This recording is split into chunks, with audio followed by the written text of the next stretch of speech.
Okay. Hello, everybody. Thank you for waiting on the stream. I'm Brian Brake. It is Tuesday. It is my normal Tuesday stream, but I have some friends today. My friends Lizzie and Dani are here to talk about a discovery that they've had in the networking world. It's not a new vulnerability, but it's one that's just been discovered and brought to light. It's called TunnelVision.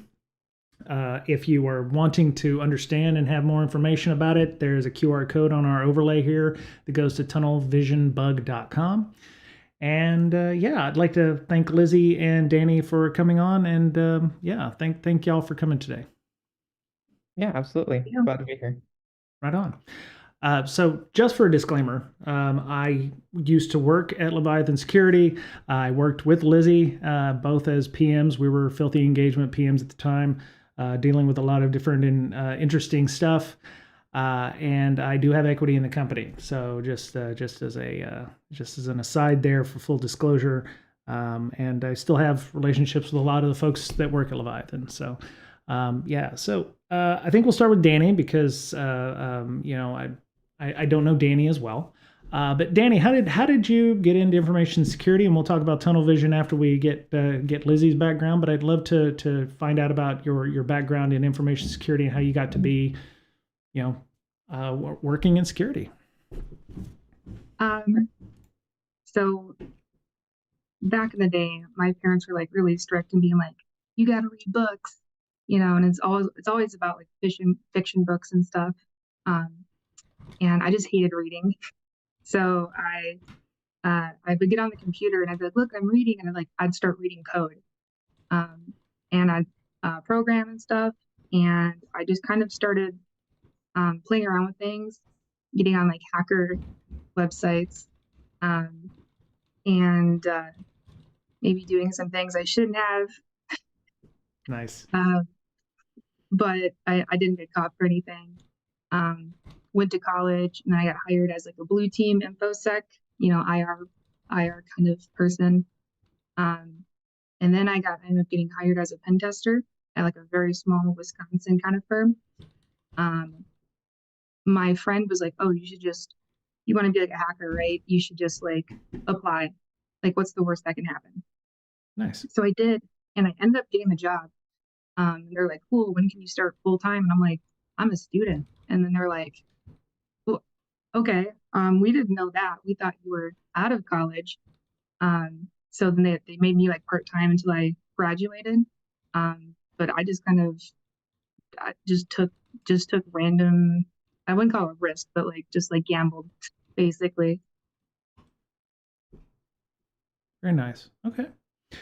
Um, Very nice. So Lizzie, we've we have a relationship. We've known each other for several years now. But for those folks that aren't aware, please tell them about your background and how you got into information security and research. Yeah, so I guess my background is pretty non-standard as far as things go. So like when I was in high school, I was messing around with like hackthesite.org, which was really fun. And I was like, like maybe I could do this computer thing as like a job. So I took like some IT classes and eventually ended up going to community college, transferring to like UW Bothell, where I was Okay. there for about like 6 months, and I was on like the cybersecurity team. So I did like the CCDC, which is like the Collegiate Cyber Defense Competition, I believe is the full term for that. And I was the team captain for our team back in, I think that would have been 2018. And at the time, I was taking out a lot of private loans, and I was getting really nervous about like, okay, how do I make sure that like I um, like get a job after this? So I started applying for internships and different roles. And I ended up getting introduced through my friend Derek to a company called Rhino Security Labs. Okay. And we needed a project manager. And because I was doing team captain stuff, I was like, hey, I'll apply, and then they'll tell me no, and then I'll walk away and I'll get a little bit of interview experience. So I did the interview and they liked me and offered me a job. So I dropped out of college and became a project manager at a pen testing startup. Uh, I was the sole like project manager, and I helped like build out like a lot of programs there.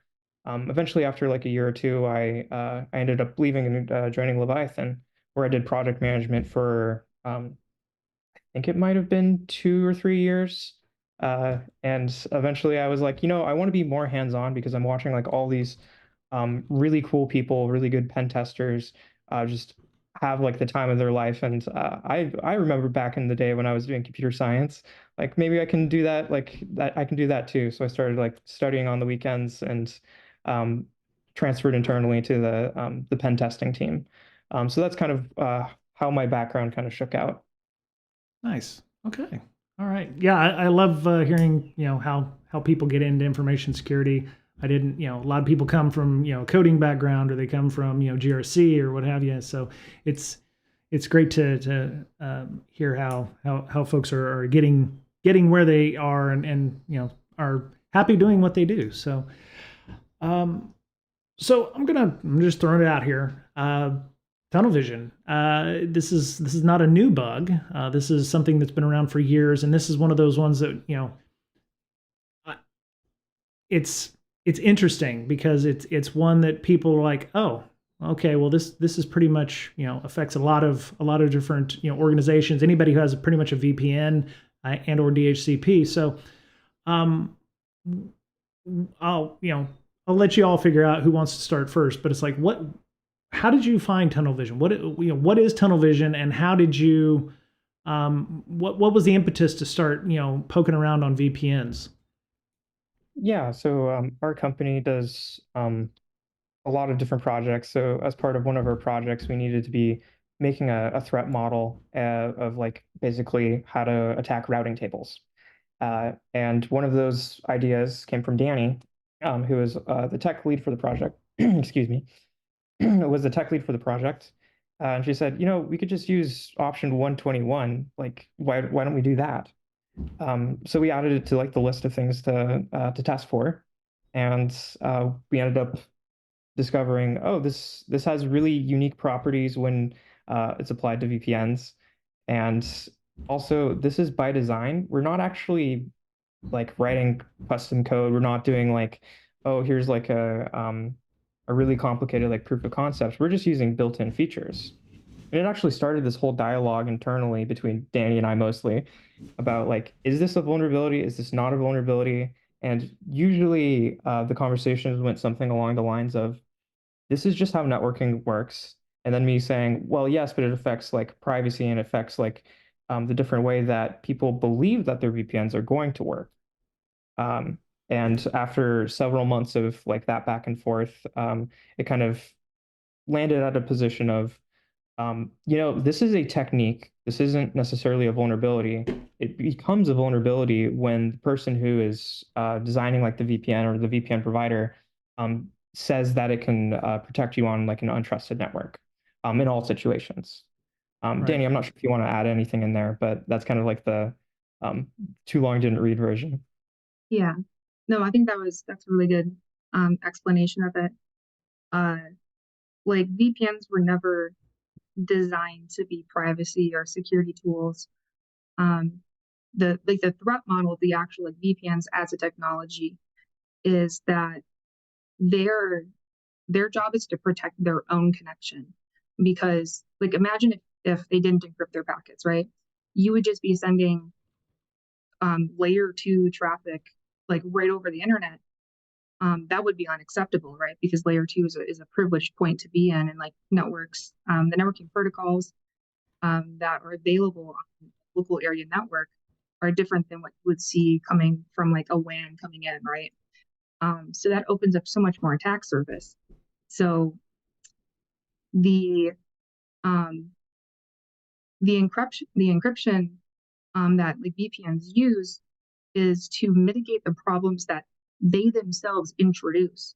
Like they are less secure than not using a VPN, right?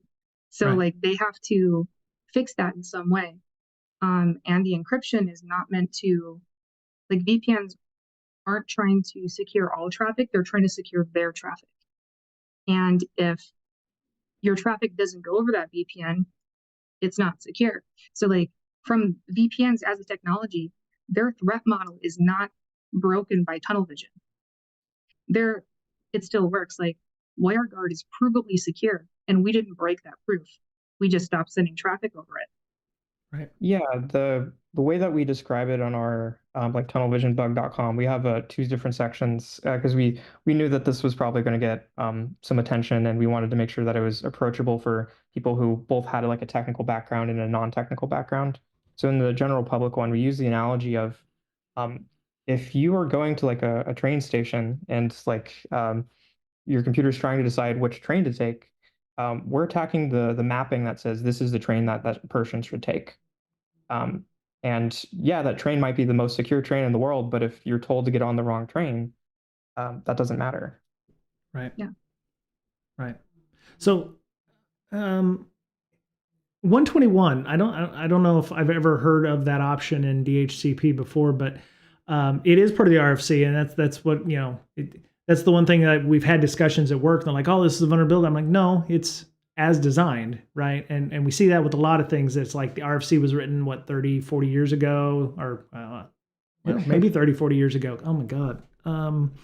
Yeah. So these RFCs are written with the idea that, they're supposed to be somewhat, future proof, but in this case, option 121 is used everywhere, right? This is not something that's like turned on, with a specific, configuration, right? Is this something that's default by nature? So it is not everybody uses it. I think probably Okay. most places actually don't. 121 is like most people, they're like, you need to set a default gateway, you need a DNS server, you need an IP address, right? Those are like the basics of like what you're going to need. Subnet, subnet mask, stuff like that.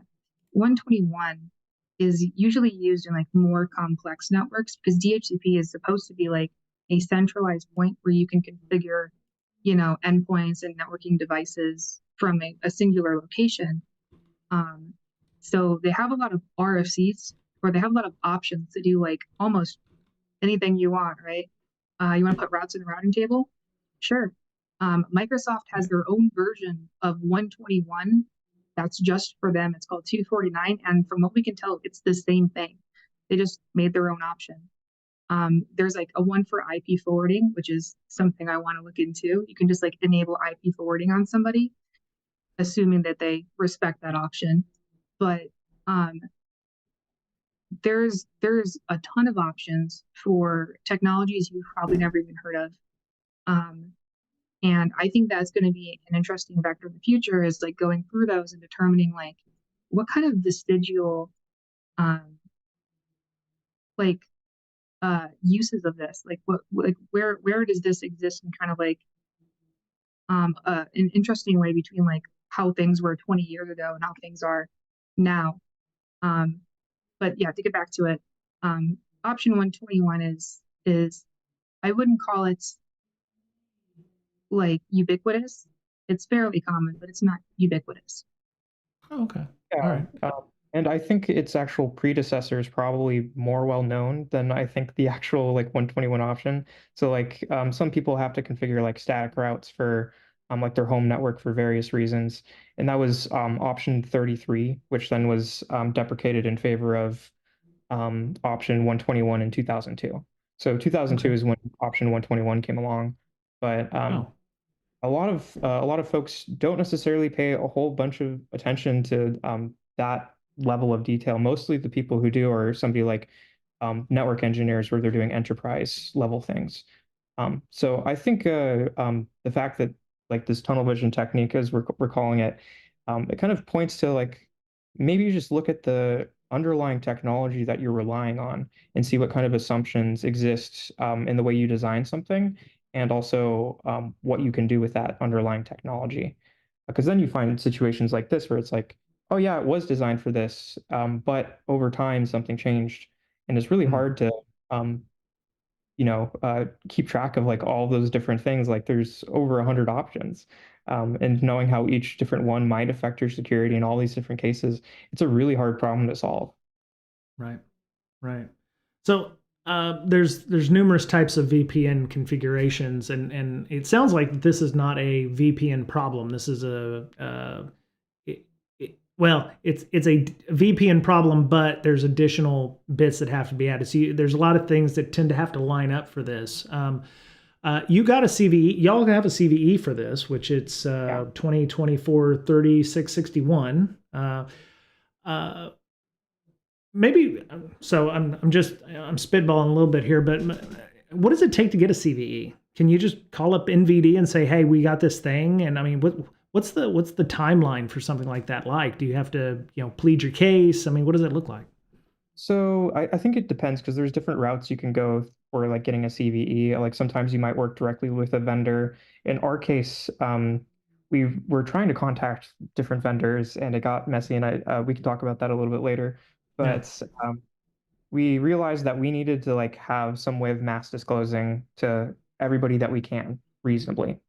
Um, so we went to CISA, and CISA has the ability to basically like um, file CVEs, and they said that it was relatively like simple on their side, but they had to like provide like different descriptions and various other things. So once we had somebody at CISA who understood the vulnerability and was willing to kind of like vouch for it, it wasn't really something that we controlled on our side. We actually went back and forth on like the wording for that CVE, so you can actually look at that. I think the edit history, and you can see like the different iterations that happened. And we had to actually improve it after we published because Right. it looked initially like it was blaming DHCP, which in this case is kind of weird because, like you mentioned there, for VPNs, like, is this a vulnerability against VPNs? Well, if you're just using that VPN as a connectivity tool for saying like, I want to be able to talk to this network, no. But if you start saying things like, okay, well, this VPN can protect you like on public Wi-Fi from anybody that's like on the local network, or it can keep you completely anonymous, or insert like claim here. Um, Mm-hmm. that's when that VPN now has additional use cases that it's trying to protect against, but that technology wasn't necessarily designed for. And that's also why it's so hard to talk about one individual product because it might have a completely different implementation than another one. And we're talking Right. about things that are lower layer than implementations. Right. Right. Yeah, I think in the write up you said, and obviously there's multiple different implementations of DHCP. To Dani's point, she mentioned the Microsoft version of DHCP, and I was wondering about that when this came out. I was like, oh well, there's the Linux version. Android's got stuff. IoT devices use probably a different even version than that through Drop Bear or what have you. I don't know if that's correct or not, but they do have their own implementation of this because they have to. There's a lot of organizations that are probably looking at whether or not they follow the RFC or not on these things. So, what was the time? Was there a timeline on the technical side about from disclosure to what have you? Yeah, for the timing. We didn't Yeah, provide timing. Yeah, a timeline. It was kind of one of those things where it got really odd because a lot of the work was actually done on like Danny and I's like weekends because we were just like curious about like how this thing worked. And there was a right. period of time where I had to take medical leave and I was working on it during then. So it kind of was a long spanning time. And then towards the end, that's when we saw like a lot more like progress and like understanding. The disclosure part was probably the longest part. Okay, okay.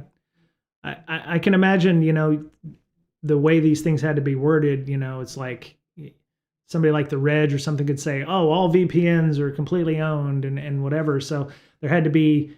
I'm assuming you had to counteract some of the FUD that might come out about all this, where it's like if you're using a VPN, you're completely owned or whatever. But it's good that you were able to take the time and effort to make sure that it wasn't just attacking VPNs or just attacking DHCP and getting a more measured discussion and nuanced discussion out there. Yeah, we certainly tried.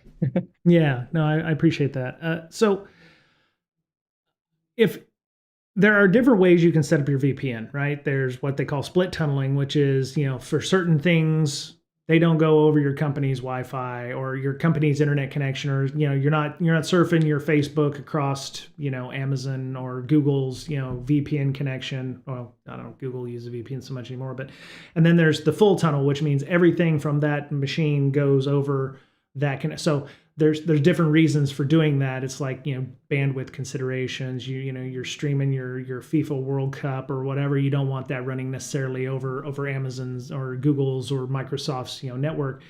Does it matter the VPN type or configuration in that case, in how this gets exploited in many cases? Is split tunnel better than full tunnel, or is full tunnel really the only way to mitigate this? Or because you get a DHCP connection regardless, it doesn't matter? I think it depends on what you're trying to use your VPN for. So for example, if you need like complete like privacy, you probably shouldn't be doing split tunneling. Because like in that kind of threat model, a single packet leak, if it's the wrong packet, can be disastrous for your use case. If you're trying to prevent like people from snooping on like your data, then there's an argument like, yeah, you probably want encryption, but then again, HTTPS is pretty common across like the board. So if we're talking about like web activity, like about 85% of websites, according to some articles we linked to, use HTTPS. But if that's in place, even if somebody was using TunnelVision, they wouldn't be able to see the data, but they would be able to see the metadata. So now, do you care about that metadata? Is that something that like is in your use case? So it really depends. What are you using your VPN for? What is the data that you're trying to protect, if you are trying to protect it at all? And I think that's the best question that you can probably start to like ask yourself. Yeah, I want to add to that quick. The two like main use cases that Lizzie and I like identified were, one, the commercial VPN. I want to hide my traffic, change my IP, whatever you're doing, right? And the second, which is I am an organization, an enterprise. I have people working remotely, and I want them to access company resources, right? Right. So, for in those two different use cases, one is about privacy and one's about connectivity. And one is more likely like in an enterprise, you could have full tunnel, but you could also have split tunnel. But for the commercial, you're probably only going to use full tunnel, right? So let's go for the enterprise, and let's start with that because that's interesting because it has the split tunnel aspect to it. So full tunnel is obviously going to have better like security in that way, because when you have a split tunnel, generally the way you would set something up like that, is via routing rules anyway, right? You're just changing which rules you're using. So split tunnel is like, oh, I want things that are destined for my organization to go through the tunnel, and things that aren't to go over the physical interface, right? In that case, you can imagine that you can't exactly have, you're creating exceptions, and attackers can weasel in those exceptions, right? Like if you make an exception for a specific IP space, what stops the attacker from configuring their DHCP server to serve leases inside of that space? And you can't make these all encompassing firewall rules like saying like if anything goes over the physical interface that isn't VPN control channel or VPN encrypted, then drop it. You can't make that rule anymore, right? So split tunnel, because of the exceptions it makes and because of the rules that you can't make, we think that maximally it can be as secure as full tunnel, but probably isn't. And again, that depends on how you configure it and however you configure the networking stack, right? Right. But in general, full tunnel is probably more vulnerable to TunnelVision than full tunnel is. Yeah, I think that answers your question. Okay. All right. So both of you have made mention that VPNs are about making sure the data gets from point A to point B, and there's some there's some privacy implications there. There are several VPN companies out there like, oh, privacy and security is our thing, and I won't mention any names here because they don't sponsor us, but I won't ask them to sponsor us because like you, I understand what the real intent of a VPN is. There's other tunneling protocols out there. I asked Lizzie about some of them, but one of the ones I was asking about was Tor, those, and I know that it's not the same. Obviously, you're not going to get an IP address from Tor or what have you, but there are multiple DHCP servers on either side of it. I work from home. I have a DHCP server on my network here at home. When I connect to my VPN, I'm going to get yet another IP address from another DHCP server. So my NIC has a couple of VPNs that it knows about, or not VPNs, but IPs that it knows about from a DHCP server. If I were an attacker, which DHCP server should I attack? Is it the one on the distant end where I'm getting my VPN connection from, or is it my local one, or can I do both in that case? So what we've been doing with TunnelVision is we haven't been even attacking DHCP servers or having to compromise them, right? What makes it interesting is DHCP is unauthenticated, and there's no real way of knowing who is like the real one. So I've been building a tool with Lizzie. She's been helping out with it, but basically what it does is you get on the same network as somebody, and it takes over as the authoritative DHCP server, and then it hands out leases. Okay. So if you were already on let's say that you're talking from, the DHCP server in the tunnel, right? If the attacker is already in the tunnel, then, and they're already in the same layer 2 as you, they can just read your traffic anyway, right? So I don't think that one would matter. If you're talking from your home network, or let's say a public Wi-Fi network, or you go out, get some coffee, right? That's where I see the attack happening, is that you're on a public Wi-Fi network that doesn't have guest isolation, right? Where you get onto like the guest network and nobody can talk to each other. Or you go to a public Wi-Fi and I just do an evil twin attack and de-auth you, and you connect to my Wi-Fi instead, and I now control the network fully. Or whatever. You get onto a network that's untrusted, and the attacker can control things about it. So that's the main insertion point that we've been kind of researching, is like, how viable is that? So that's I don't think the VPN, like if they're on the VPN with you, you're already done. And if they're not, then they can get this information anyway with TunnelVision. Okay. All right. Let me go back over to my questions.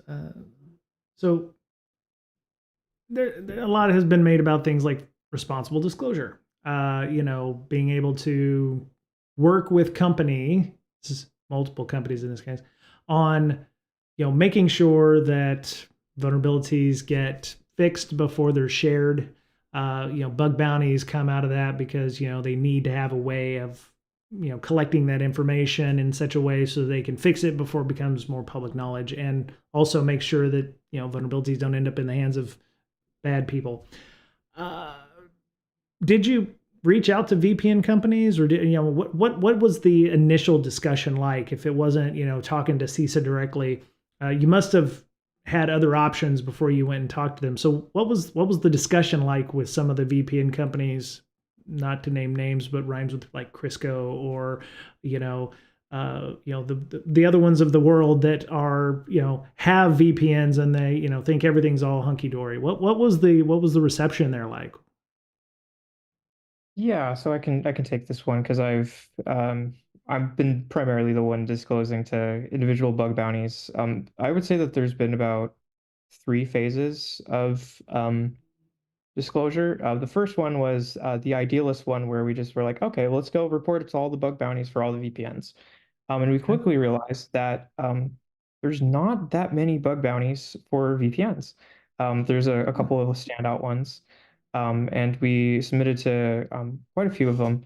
And I was doing this custom basis, so I was going in and I was testing it against their applications, and then I quickly realized, oh, some of these have um, many different platforms that they support. So now we're talking about Linux, we're talking about like Windows, we're talking about Android, we're talking about iOS. There's some that do like Nintendo Switch, Yeah. Xbox, like various other platforms. And Okay. then now we're talking like, okay, my work just expanded like 8 times for me. I guess I'll just report it against like a single one, and then I'll rely on them to kind of go and test their own stuff with my proof of concept. Um, so after about disclosing to like about 4 or 5 of them, we started getting, or I started getting questions coming back uh, that required a lot of back and forth because it Hmm. was not very well understood, or there was a couple that were like, well, this is we have like a mitigation, so this is denial of service. What can you do with the denial of service? That's kind of out of scope.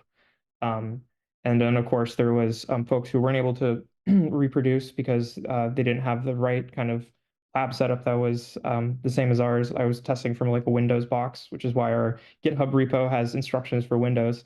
And Right. there was a VPN provider that didn't have Windows boxes, so they had to like go order some. And there was lots of different pieces of disclosure that made me realize that if I'm doing this after work and I'm like trying to do this for everybody, I could be doing this for the next 3 years. Right. Um, and even if I had like a whole team of people, like it would take a long time. And then started thinking about it some more, and I talked to Dani, and we were like, okay, well, there's obviously ways that you can notify like a lot of vendors. So like mass disclosure, like why don't we go to like mass disclosure? So we contacted the EFF and CISA, and initially both of them weren't interested. Um, and that was kind of interesting to us because we imagined that they would be. And it turned out that for the EFF in particular, like they thought we were asking for like a pro bono lawyer to like represent us. So like we kind of got in contact with the wrong folks. So I reached out to some people who were working at like the EFF, and they told me to like ask that same email contact for like um, people who are on like I believe the secure coder rights team. Okay. Um, and through them, like gave them a presentation for an hour, and they realized like, oh yeah, this probably deserves to be like disclosed. Have you tried contacting CISA? And CISA let us know like, well, this looks like it requires admin, and maybe like there's a whole bunch of things, and we're not really interested in it. But through the EFF vouching for us, we were able to contact somebody in CISA, and then that kind of got the ball rolling. Hmm. So the idea became, oh, why don't we like have CISA like send out like email blasts like all the different VPN providers. But it turns out that they have limitations too. They can only contact people who are like inside of like their own system and are like active like have active accounts, is I believe like the phrasing that they used. So they put together a list of all the VPN providers, and most of them were commercial, or enterprise, I should say, not commercial. Right. So they asked us to provide like a list of what VPNs we thought that they should also be reaching out to that maybe aren't in their system to see if it can get them to enroll and whatnot. So we sent over like a list of, gosh, I think it was like close to 70 or 80 different providers. Um, and we provided that to them with the hopes that with the backing of CISA, we could contact everybody, and um, that would be like the way that we could disclose this. Um, then we realized that, oh yeah, this is a global issue. Like, how do we contact like people in a language we don't speak? Like, how do we make sure this actually happens? And then there's also the fun fact that this has existed since 2002, and it's not rocket science. Like, there was a quote in one of the articles that got written where they asked like an expert, and they're like, "It's not rocket science. It's feasible that somebody could have found this."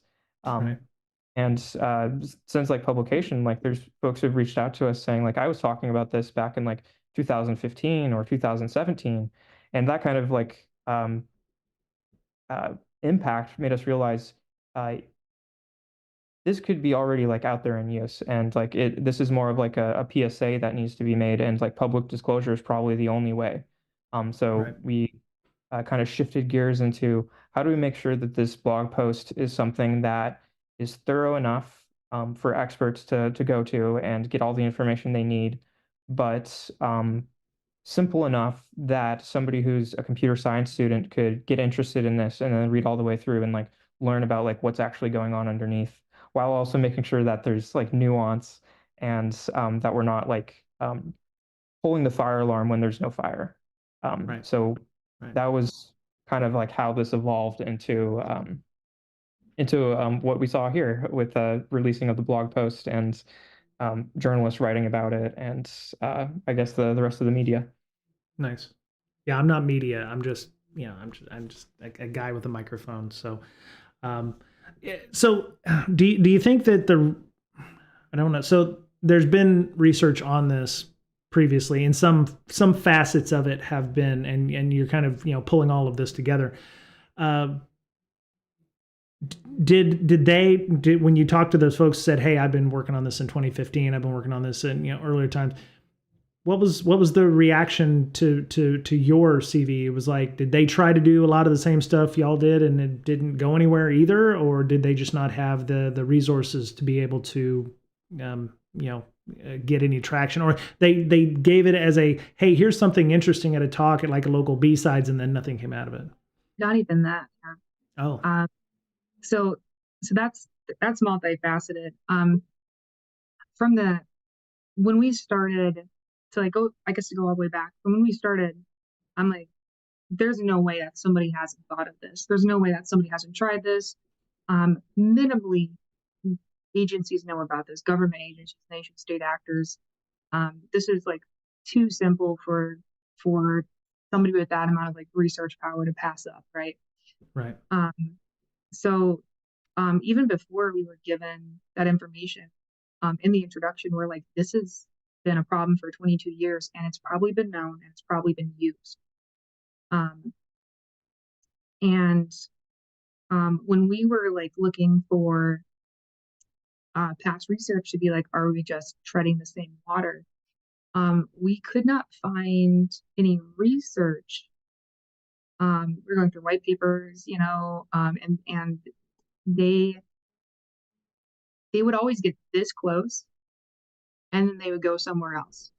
We have one that'd be like, oh, you can reroute things with 121 against smart routers, and it's like, is there anything else you want to test? And then there's another one that's like, oh, if you can manipulate the routing table, you could really screw over VPNs, if you could do that. And we're like, you like each one of them, like they had like the pieces except for like the last piece. And then when we actually kind of like published it and told people about it, people started coming out of the woodwork and be like, I made a Twitter post, 5 years ago that like said like, hey, DHCP can put static routes in. Like imagine that with VPNs. And it's like, yeah, like you definitely, that's definitely you thinking of it. And even the way that I said it was like giving them like Right. the way they wrote it was like, if you really read into it, you're like, yeah, no, I think they've got the idea, right? But it's like somebody's like half-baked Twitter post. There was one that we got where somebody wrote an article on their blog that was like, it was about like DEF CON. I think they're like, how to secure yourself at DEF CON. They're like, hey, somebody could use DHCP and there's this option that can put routes in your routing table and they could reroute traffic off your VPN. So watch out if you're at DEF CON. And that was in 2015 on a personal blog that I've never heard of, right? And it's like that is probably the most formal version of tunnel vision we have seen someone actually talk about it. Yeah, and It Go ahead. so so when we're talking about like prior research, we're kind of talking about two different things, right? So initially it was like these are all the white papers and like the like well put together like analysis. And then afterwards we added a section to like our post that was like, hey, we said that it was possible that somebody else could have found this before us. And we're glad we said that because it's true. Like there's 4 examples here of people who were using something similar, but it wasn't exactly in the same context, or there wasn't like analysis done around it. Um, and that was kind of interesting to see because it was both humbling to see that like some people are just like way ahead of the curve, and Mhm. also like terrifying to know that like um, somebody can have a really good idea and it can be like sitting for a while, and there's like no formal analysis done about it. Right. So I think we're grateful for like all the people who have been reaching out to us to like kind of like point that out. And some of them we hadn't heard of before because when we were doing like our research, we had to rely on like search engines like Google and whatnot that were like feeding us articles that were written mostly by VPN providers. And like that's why we resorted to reading like these white papers and more formalized things, is because it was hard to sift through all that information to kind of try to create like a timeline of like how did this happen, and like how was this missed? Yeah. Yeah. This is you see this a lot. It's like, there's a bunch of findings in a report, and it's like, okay, we have a low and a low and a low, and it takes chaining those things together. To your point, the various people doing these things, they have one little bit, you have one little bit. It takes one thing to gel them all together to make them to. I actually don't know what the CVE rating is on this. I think It's like initially it was 8.8 and then it got moved to 7.8. Okay, maybe all right, yeah, 7.6. okay.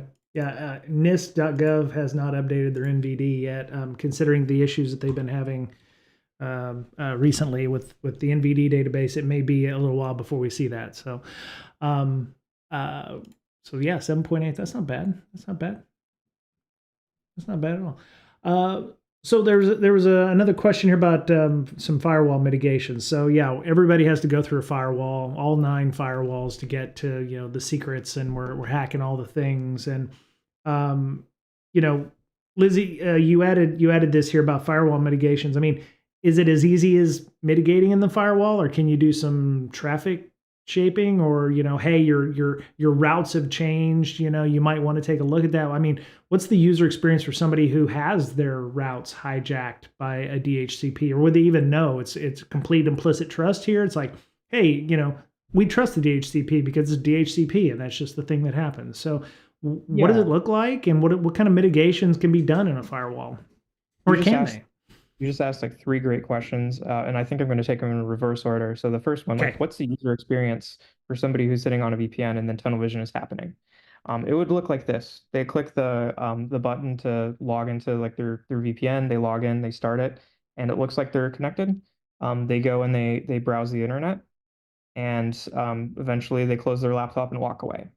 Um, there is no immediate notification to the end user unless they're also looking at their routing tables, which now we're talking about somebody who knows to look at routing tables. Right. They're looking at like various other things. So it's transparent mostly for like the end user unless they're technical. Now, as far as like what different VPNs do to kind of try to like mitigate against this, we've seen host-based firewalls. So it would be like if you see a packet that's not going over the VPN, and is not like on a specific like a list of like this is absolutely necessary traffic, then it gets dropped. Mm-hmm. Um, so if that were to happen, um, now the user would see like, oh, I'm not able to connect to this like website. That's weird. But Right. it's only for that specific route. So for example, if they push like a route for like a /32, which is a single IP address, they wouldn't be able to like interact with that, and it would probably tell them like general failure or something.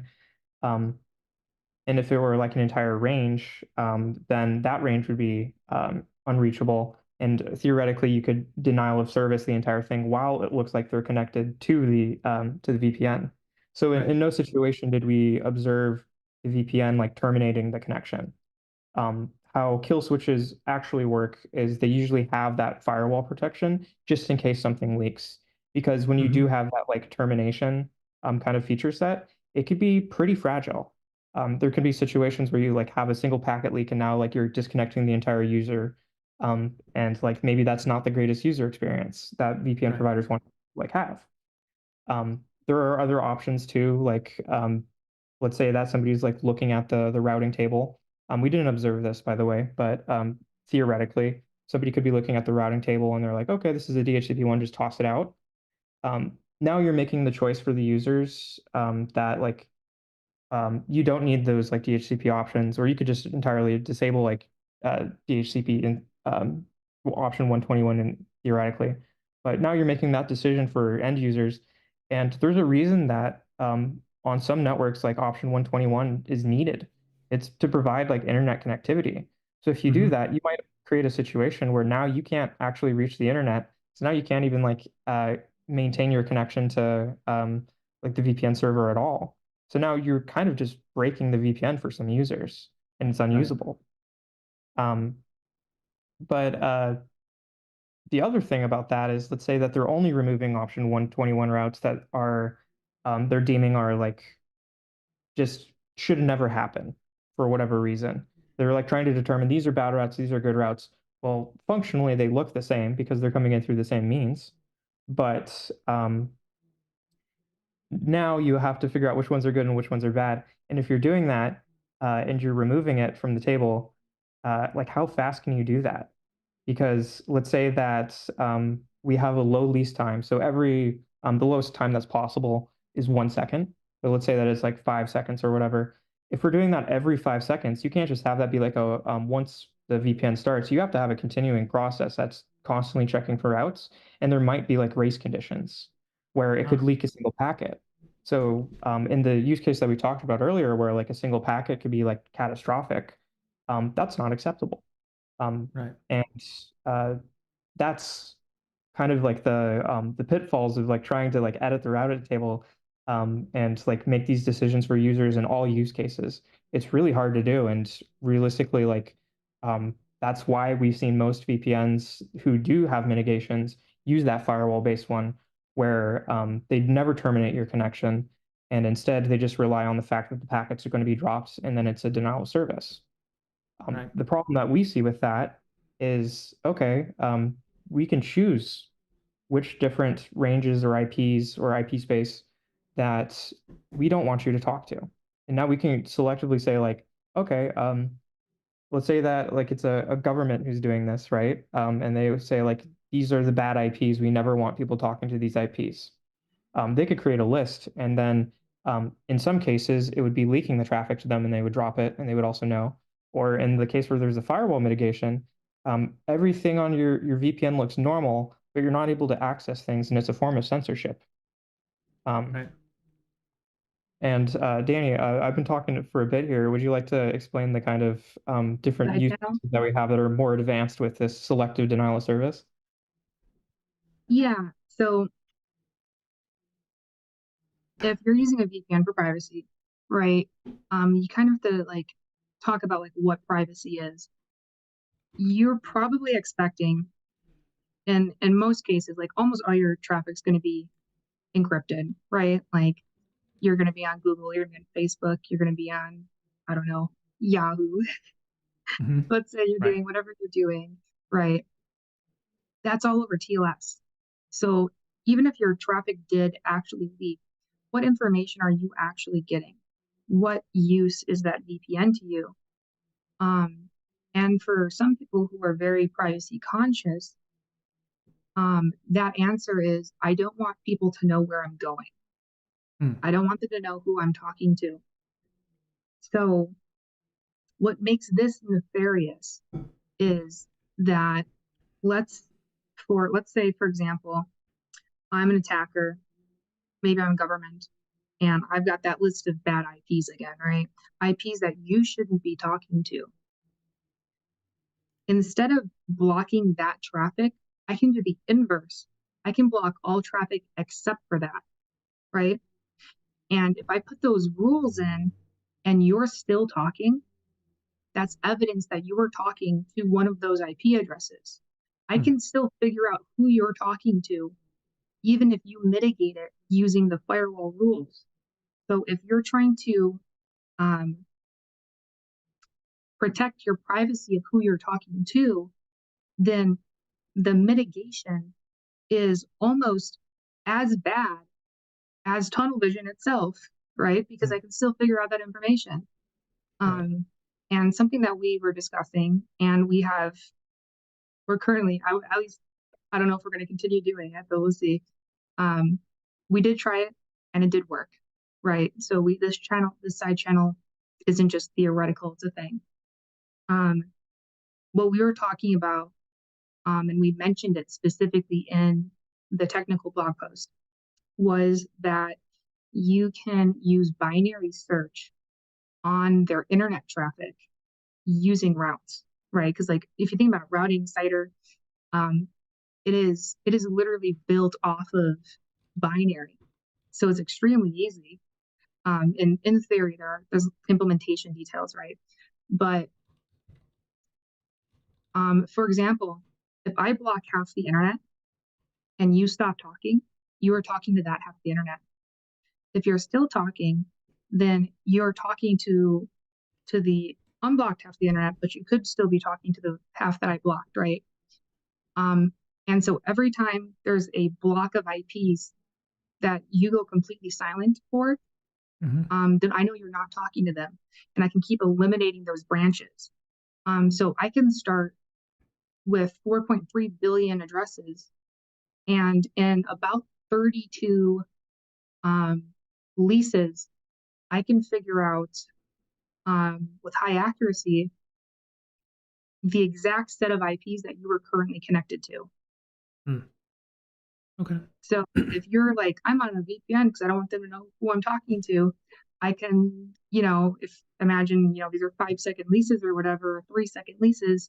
By the way, DHCP clients generally they renew their leases halfway through their expiration. So if I gave you a 6-second lease, you're going to renew every 3 seconds. Okay. So like I could have you every couple of seconds, I could be switching those leases on you. And within a couple of minutes, I can have a list of everybody you're talking to anyway. So yes, TunnelVision would make it happen instantaneously. So the mitigation almost just only slows that down. And that's why we've been saying the mitigation is not enough. If you're saying that, if you're telling users that like your privacy is protected and you only have the mitigation, then we believe that that is not truthful.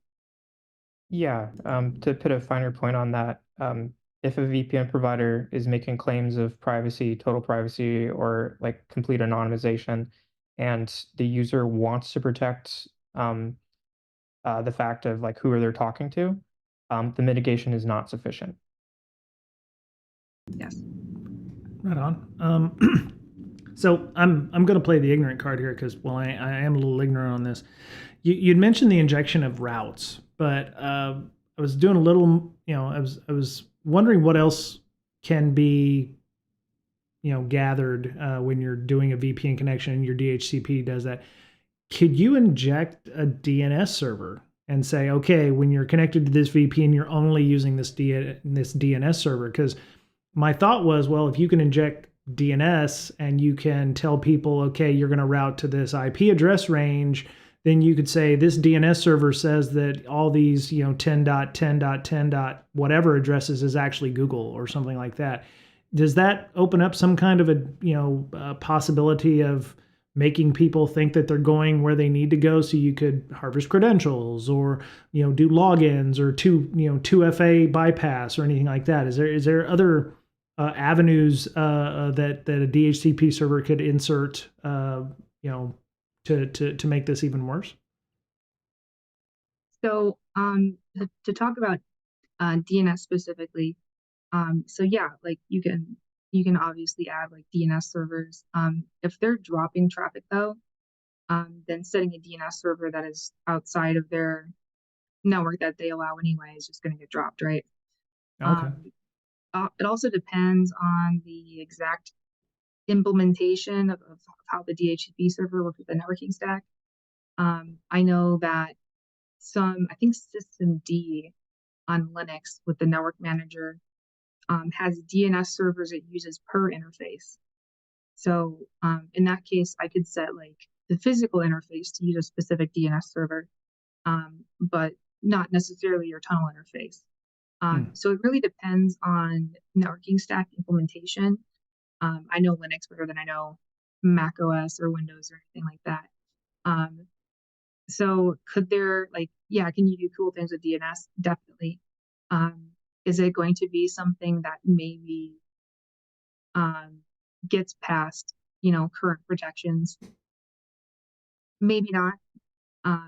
But that's kind of my take on it without putting a lot of work and analysis into it and actually testing on different operating systems.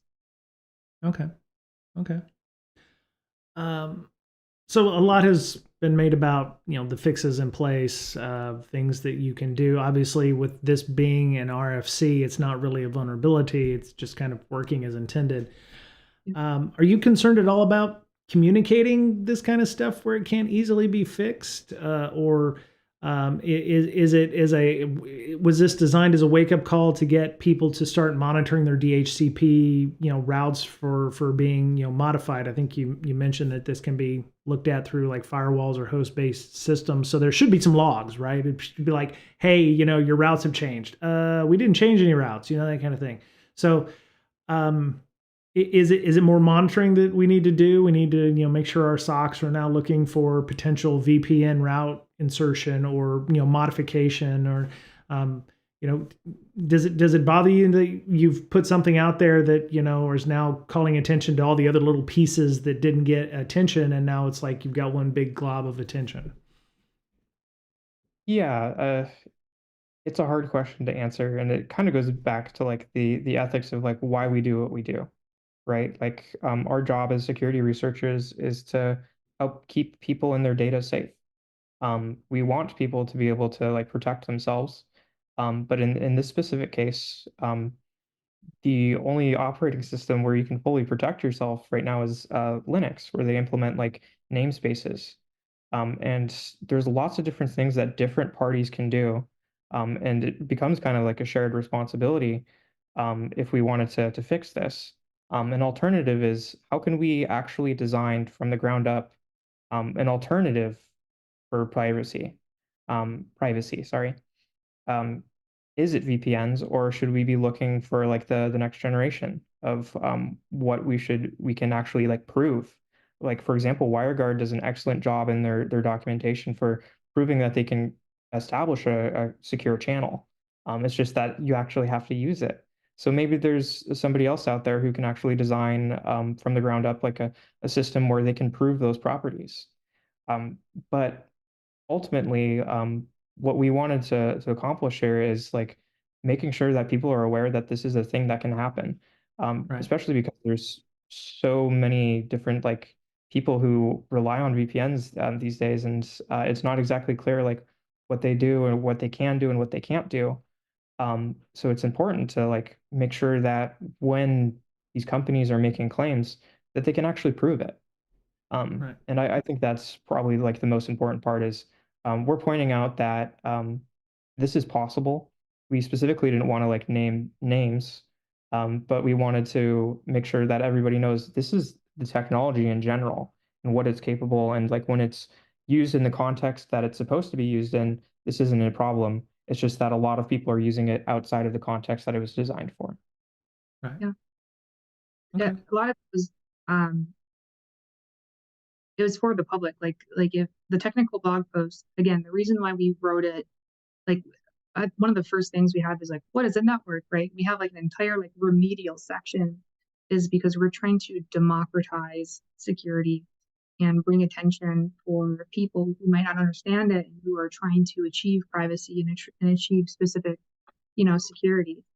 And uh, we think that a lot of if how do I put this? I don't really trust marketing in general as a concept, right? Their job is to make money. And if they've got to kind of smudge something a little bit, they can do it, right? They can say, this is close enough. Or they can say something that's true, but like the way that they're saying it's like, for example, you go onto a they'll say like, we're using military grade encryption. Everybody's using military grade encryption. That's the only thing we use, right? But like they're putting that out there like, oh, I'm so secure, right? um their job is to like legally deceive you, right? It's like stay within the bounds of deception where it's like, well, what I said was kind of true, or like I believe this, so it's okay that I said it, or like it's kind of like that smudging, and we're trying to create a nuanced discussion um for the layperson. And we want to ensure that if you're selling something, that if you're promising something, that you're keeping those promises. Right. And that's a large part of why we um, brought this to people's attention in the way that we did. Fantastic. Cool. So it sounds like that there's might still be some research that is needing to be done. There might be some leftover bits. Are you planning on adding to the existing TunnelVision discussion? Do you think that there might be some research that will lead to something that's like really bad? I mean, I think we have some stuff that we want to make sure is like clarified and go into more detail. Like we've gone into significant detail about mitigations here, so we think that probably deserves like a more specific call out, especially since we are seeing some VPN providers saying that no, their mitigation is sufficient. It's just not qualified to the level that we're talking about in our post. So we want to make sure right, that that is clarified as well. As far as like, is something really bad going to come from this? Well, we applied this to VPNs. It's out there now. Folks right, probably going to be looking at these things, and it's like in the attacker's library. So there might be somebody who's creative enough to come up with something that's something that needs to also be released publicly and like make sure that right, people are known about or people know about it. But as far as like speculating about that, I think that gets into kind of like the FUD territory where it's like until somebody actually comes forward with something that's significant and they can actually prove and back it up, I don't think there's necessarily that much cause for worry. But I would say that the folks who are doing that, they need better avenues for disclosure. Like it was a pretty uphill battle for us just getting to the point where we could be taken seriously, and it was really only possible because of like our credentials and the fact that we work at the place we do and we have the relationships that we have, and people yep, took us seriously. So making sure that we have avenues for people who find things like this in the future, I think is also something that probably should come out of this. nice, yeah, yeah. That's excellent. That is very important to be able to have that open communication, because I'd imagine with things like VPN, it can get real hairy real quick, and that tends to ruin a lot of Fridays. I mean, Yeah, that's when why there's we not released a it on a Monday. yeah, thank you, I appreciate that, thank you. It Yeah, wasn't yeah, it wasn't a pre-auth RCE on a Friday afternoon or what have you. So that I very much appreciated. I've railed against even CISA because it's like, oh, they've updated their KEV list, which is their known exploit vulnerability database. And it's like, oh, great, we have a Friday email now from CISA saying, hey, here's yet another vulnerability that we found. And I'm like, that's irresponsible from you folks. You knew days ahead of time. So it's great to see that. So. Obviously, this is still in the forefront here. Are you planning on speaking at any conferences, either one of you, about TunnelVision? Have you given there's a few conferences in August in Vegas around the corner. I don't know if you've submitted there, but I know their CFPs are probably ending soon or have ended. Yeah, we've submitted one CFP to DEF CON, and we'll see if that like comes back. But we also missed the Black Hat window. I believe. Oh, But if there's somebody out there from Black Hat who wants us to talk, we'd be more than happy to. Especially because we already submitted to like DEF CON and we've been in the area. We've already gone like for almost like an hour and a half. right. But like there's a lot of things to talk about, and I think it's a very interesting, unique topic. So we're probably going to be submitting some more CFPs, and feel free to reach out to us if anybody's listening who wants us to speak at a specific one. We definitely want to make sure that we're making sure that this is as available as possible and consumable in different ways for different um, technical levels. So Cool. Excellent. All right. Well, I think that's it. Let me see if there's any questions in our chats here from YouTube. Nothing there for YouTube. Nothing in our Twitch chat. So either I've done a really good job of asking questions, or people will wait for the VOD when that happens. So cool. Well, so let's say somebody's out there is like, hey, I did something on this as well, and they're watching this, and they're like, hey, I'd like to get a hold of Lizzie and Dani. How would they find y'all on the internet? yeah, so for like questions for like for example, if you're a journalist and you want to just like interview us or talk to us, contact at leviathansecurity.com. That's how we're managing most of our calendar for like press. If it's like, hey, we want you to peer review this, you could email us like directly. We have Leviathan emails is just our first dot last name. Um, we also, I in particular have a LinkedIn. I'm on X and also Mastodon. So please feel free to reach out to me. I'm Moratti Sec on both of those. So my last name and then SEC. Mm-hmm. And Dani, I think you have a LinkedIn and a GitHub, and that's it. I'm a little bit more of a hermit. Yeah, I would Nothing just wrong with that. reach out to me on LinkedIn. My GitHub is my little Zen zone where I write all my code. So Fantastic. Okay. Dani, I know Lizzie is going to be giving a talk about something other than TunnelVision at Forward CloudSec. Are you going to be speaking anywhere in the near future? not that I know of. No, I don't really have anything planned. Yeah. Okay. All right. Well, if you've got something you want to talk about, I'm more than available here. We can just, do something, more than willing to do that. Cool. I think we're good. If I appreciate you both coming on. I know that this is non-billable hours for you, and I have the sound of freedom over me, which are jets coming from Miramar. So apologies for that. But thank you both for coming on, and thank you for and thank Leviathan for letting y'all have the time. I'm sure you're swamped with work right now, but it was great to see y'all. It was great to have you on. So thank you very much. And looking forward to seeing more from y'all in the near future. So it's good to see. Yeah, thank you for having us. Thanks so much. Awesome. Well, that was it for Breaking Down Security today. I'll be back on Friday with our normal regular stream. And thank you everybody for watching and listening. And last thing I want to say is it's Mental Health Awareness Month, so remember to take care of yourselves because you're the only you have. And we'll talk to y'all again soon. Bye, y'all.